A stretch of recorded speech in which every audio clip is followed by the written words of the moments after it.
കണ്ണൂരിൽ 5 നഗരസഭകളിൽ LDF-ന്റെയും 3 UDF-ന്റെയും നേതൃത്വത്തിൽ ഭരണസമിതി. ഫസൽ കൊലക്കേസ് പ്രതിക്കാരായ ചന്ദ്രശേഖരൻ തലശ്ശേരി നഗരസഭാ ചെയർമാനായി. പയ്യന്നൂർ നഗരസഭാ അംഗമായ CPM വിമതൻ C വൈശാഖ് വോട്ടെടുപ്പിൽ നിന്നും വിട്ടുനിന്നു.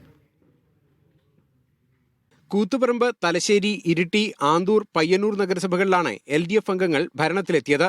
തളിപ്പറമ്പ്, ശ്രീകണ്ഠാപുരം, പാനൂർ നഗരസഭകളിൽ UDF-ഉം അധ്യക്ഷ പദവികളിലെത്തി. കൂത്തുപറമ്പിൽ CPM-ലെ V ഷിജിത്ത് ചെയർമാനും ഉപാധ്യക്ഷയായി MV ശ്രീജയും തെരഞ്ഞെടുക്കപ്പെട്ടു. 53 അംഗ കൗൺസിലിൽ 32 പേരുടെ പിന്തുണയിലാണ് കാരായി ചന്ദ്രശേഖരൻ തലശ്ശേരി നഗരസഭാ അധ്യക്ഷനായത്. പ്രതിപക്ഷമില്ലാത്ത ആന്തൂർ നഗരസഭയിൽ CPM-ലെ V സതീദേവിയും, പയ്യന്നൂരിൽ അഡ്വക്കേറ്റ് സരിൻ ശശിയും, ഇരിട്ടിയിൽ V വിനോദ് കുമാറും ചെയർമാൻമാരായി.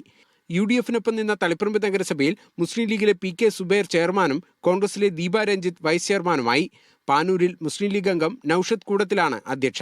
കോൺഗ്രസ് അംഗം TM ബാബുരാജ് വൈസ് ചെയർമാനായി.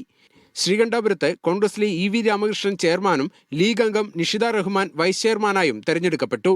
മീഡിയ 1 കണ്ണൂർ.